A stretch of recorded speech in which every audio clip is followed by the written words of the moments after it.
dissolve the government and rule ourselves. If only we were ready for that. Can you tell me what happened here today, please? What happened here? I'm not sure, but some people started screaming. All right. And then it became hard to have a dialogue.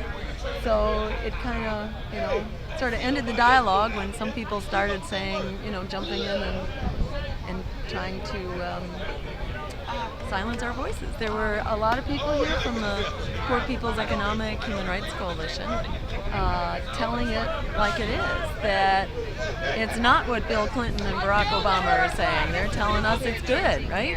Things are getting better. But for everyday people, they're not.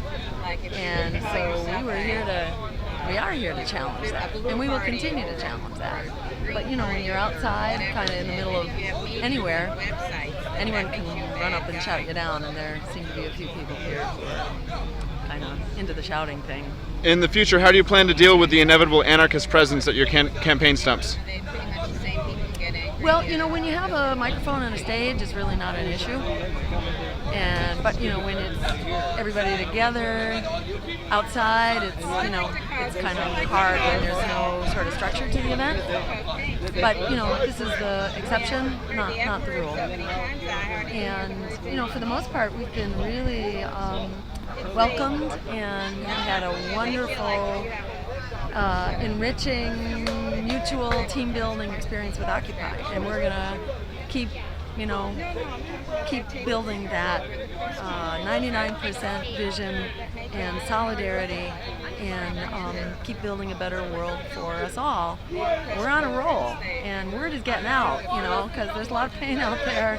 People are losing their jobs and their wages and their health care and their homes, and students are in debt, So a lot of pain out there. A lot of people are looking for ways to solve it. There's some people who are, maybe on the payroll here to sabotage the opposition. You don't know.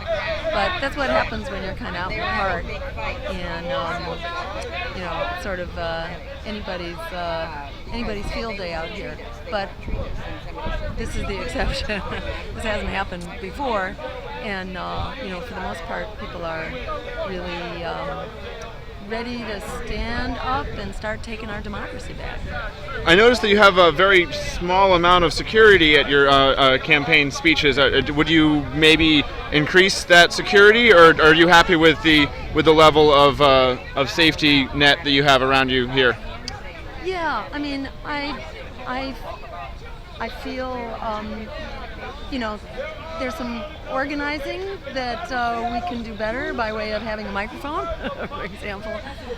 I think that's the kind of security we need, is just to ensure that an event can fulfill the expectations of the people who come to it. It's unfortunate when a whole lot of people have come for a certain discussion and a handful of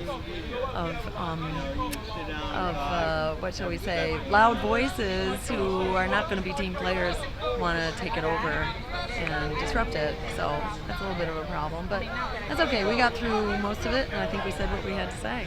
I appreciate that you keep coming to public space to speak. That's cool. I That's think good. it's really important, and we got to use our public spaces. And corporations can't take them over, but they should be available to the public. We got to keep the corporations out, and we got to keep our voices here, and that means having an open dialogue. It means taking turns. It means listening to each other. If elected, would you make sleeping in public space legal?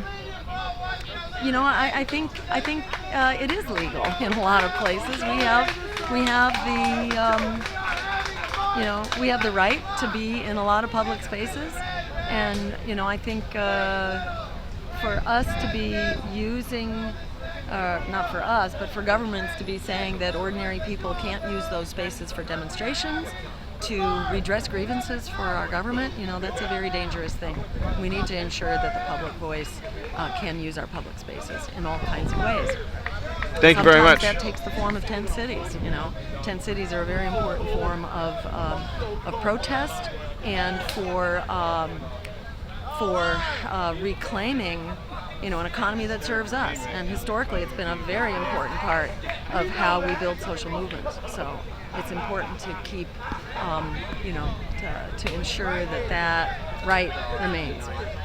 Thank you. Also, I heard a couple of grievances with your campaign. One, that you haven't given food to the group, and two, that you drove away in an SUV the other night. How would you respond to those two grievances?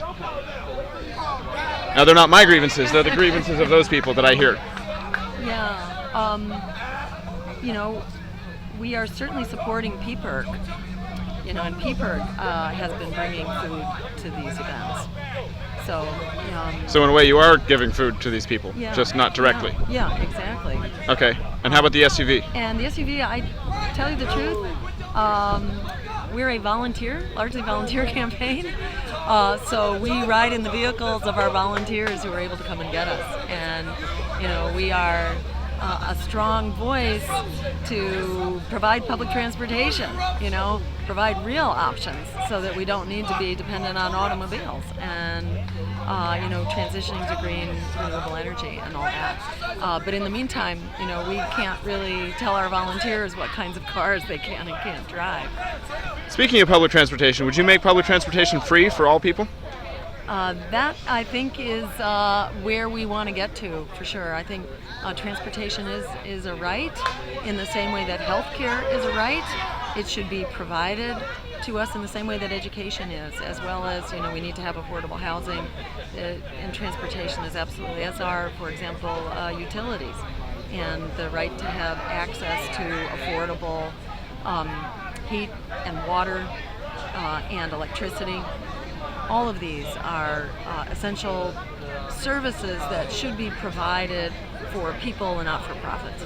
All right. Thank you very much.